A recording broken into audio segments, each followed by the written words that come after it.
ఇంకొక పక్కన ప్రపంచం అంతా కూడా ఏజింగ్ ప్రాబ్లం, రెండోది ఎకానమీ కూడా దెబ్బతినే పరిస్థితి వస్తున్నాయి. మన భారతదేశం మీరు చూస్తే 146 కోట్ల జనాభా, చైనా 130 కంటే తక్కువ ఉంది. అయితే భారతదేశం కూడా రీప్లేస్మెంట్ లెవెల్ లేదు.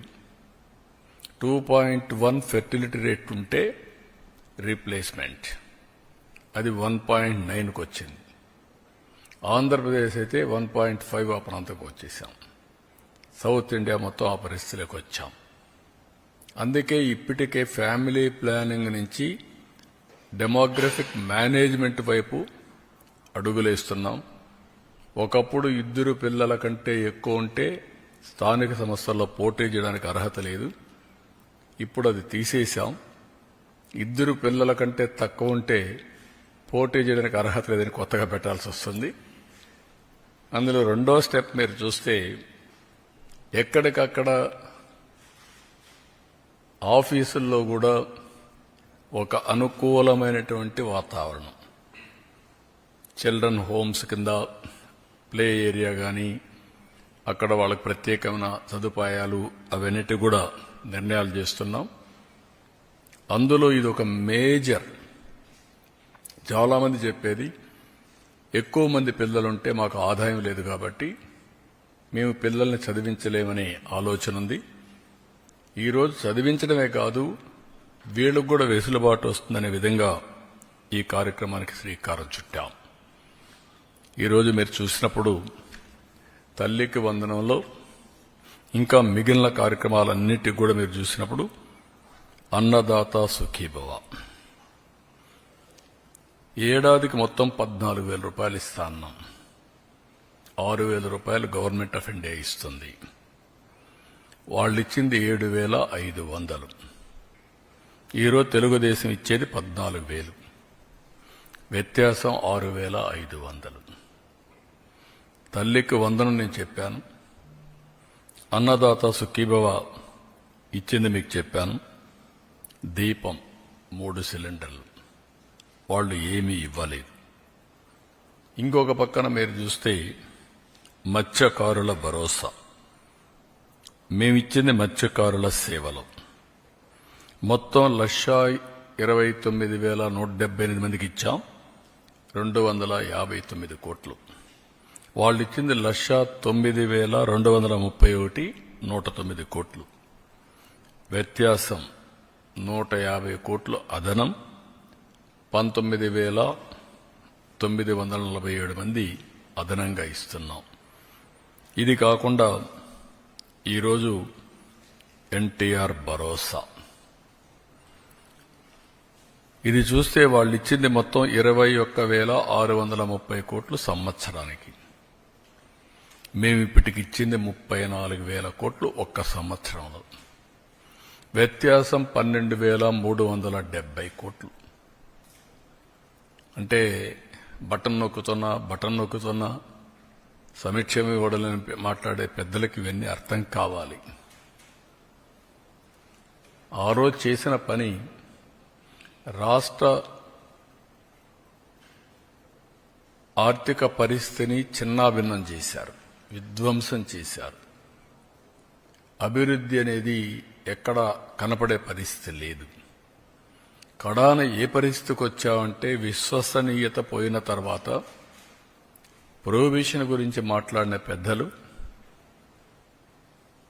ఎక్సైజ్ తాకట్టు పెట్టి, మద్యం ఆదాయాన్ని తాకట్టు పెట్టి 25 ఏళ్లకు డబ్బులు తీసుకొచ్చే పరిస్థితికి వచ్చారు. ఇంకొక పక్క ఎంఆర్ఓ ఆఫీసుల్ని, హాస్పిటల్స్ని ఇవి తాకట్టు పెట్టి అప్పులు చేసే పరిస్థితికి వచ్చారు. నెలవారీగా జీతాలు ఇవ్వాల, పెన్షన్లు ఇవ్వాల, రిటైర్డ్ పీపుల్కి ఎవరికి జీతాలు రాని పరిస్థితి, ఎప్పుడు వస్తుందో ఎప్పుడు రాదో టెన్షన్లో బతికిన పరిస్థితి. ఈరోజు ఒక పద్ధతి ప్రకారం 94 సెంట్రల్ స్పాన్సర్ స్కీమ్స్లో 94 కూడా డీఫంక్ట్ చేసిన ఘనత. ఇవన్నీ కూడా ఆర్థిక వ్యవస్థ నిర్వీర్యం చేయడానికి పనికి వచ్చాయి. అస్తవ్యస్తమైపోవడానికి పనికొచ్చాయి. ఈరోజు అన్నా క్యాంటీన్ మీరు చూస్తే మొత్తం 204 పెట్టాం. 2 కోట్ల మందికి ఇప్పటికీ అన్నా క్యాంటీన్లో భోజనం ఏర్పాటు చేసే పరిస్థితికి వచ్చాం. 4 కోట్ల భోజనాలు. 21 టెంపుల్స్లో అన్నప్రసాదం ఉచితంగా పెడుతున్నాం. ఇవన్నీ కూడా ఒక సుపరిపాలనతో సాధ్యం. ఆ సుపరిపాలనలో కూడా మొదటి అడుగు. అదే మరిగా మేము దీంట్లో మీరు చూసినప్పుడు చాలా స్పష్టంగా నేను అనేకసార్లు చెప్పాను, వీలైనంత వరకు అన్ని కూడా మేము అనుకున్నట్టుని చేస్తూనే ఒక స్పష్టమైన వైఖరితో భవిష్యత్తులో ముందుకు పోయే కార్యక్రమానికి శ్రీకారం చుట్టాం. 20 లక్షల మంది యువతకు ఉద్యోగాలు ఇవ్వడానికి ఇప్పటికే 9,50,000 కోట్ల రూపాయల పెట్టుబడులు, 8,50,000 మందికి ఉద్యోగాలు, ఇంకా మిగిలినట్టు కూడా ఏమేం చేయాలన్నీ వర్కౌట్ చేస్తున్నాం. లోకేష్ గారి ఆధ్వర్యంలో ఆయన చైర్మన్గా ఎంప్లాయ్మెంట్ జనరేషన్ ఇన్వెస్ట్మెంట్ ప్రమోషన్ ఈ కార్యక్రమాన్ని కూడా కన్సర్న్ మినిస్టర్స్ తో వర్కౌట్ చేస్తున్నారు. అదే మరిగా వారికి నిరుద్యోగ భృతి కూడా, అంటే ఈ రెండు లింక్ చేసి ఏ విధంగా చేయాలి, వాళ్ళ స్కిల్ డెవలప్మెంట్ ఎట్లా చేయాలి, వర్క్ ఫ్రమ్ హోమ్ ఇవన్నీ కూడా ఎట్లా తీసుకుపోవాలనో అవి కూడా వర్కౌట్ చేస్తున్నాం. ఫైనల్గా ఏవైతే చెప్పామో అన్నీ కూడా ఆడబిడ్డ నిధిని P4కి లింక్ చేస్తున్నాం. ఎందుకంటే అన్ని యూనిఫామ్గా అందరికి ఇస్తున్నాం. ఇంకా పేదరికం ఉంది. పేదరికంలో నిరుపేదలున్నారు. అలాంటి కుటుంబాలని ఆర్థికంగా పైకి తేవడం కోసం వినూత్నమైన కార్యక్రమాన్ని P4 తీసుకొచ్చాం.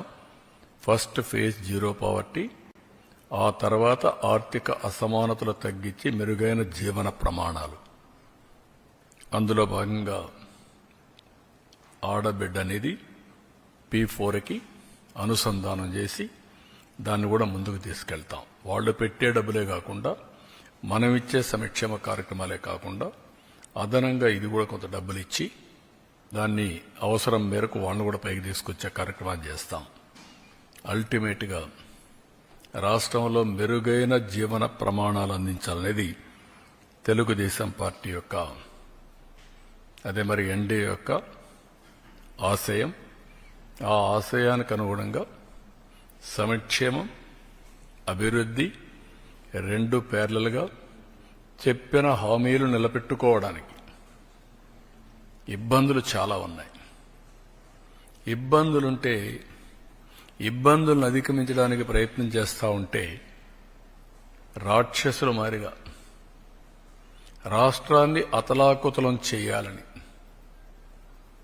ఎక్కడికక్కడ లా అండ్ ఆర్డర్ సమస్యలు క్రియేట్ చేయాలని, ప్రజలకు ఇబ్బందులు కలిగించాలని అనేకమైనటువంటి, నేను ఎప్పుడూ నా రాజకీయ జీవితంలో చూడనటువంటి విన్యాసాలు, చూడనటువంటి అకృత్యాలు చేసే పరిస్థితికి వస్తున్నారు. ఇది మంచిది కాదు. ఈరోజు ఈ ప్రభుత్వానికి స్పష్టత ఉంది. ఇబ్బందులున్నాయి. ఆ రోజు కూడా చెప్పా. కొన్ని ఇబ్బందులు కొంత సమయంలో ఎక్కడికక్కడ పరిష్కారం చేయగలుగుతాం. కొన్ని ఇబ్బందులు మీరు చూస్తే గంజాయి, డ్రగ్స్, అడిక్ట్ అయిన వ్యక్తి మార్చడం అంత ఈజీ కాదు. అది అతనికి ఒక అబ్సెషన్, అంతే, పిచ్చిపడుతుంది. అలాంటి వాళ్ళు నేరాలు ఘోరాలు చేసే పరిస్థితి, వాళ్లకు అండగా ఉండే పరిస్థితిలో ఈ వైఎస్ఆర్ కాంగ్రెస్ పార్టీ ఉంది. ఇప్పుడు అవన్నీ నేను తర్వాత మాట్లాడతా.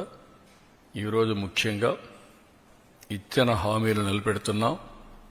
కష్టమైన నష్టమైన ఇవి చేస్తూనే రాష్ట్ర ఆర్థిక పరిస్థితిని మెరుగుపరచడానికి మేము చెప్పిన హామీ ప్రకారం సమతుల్యం పాటి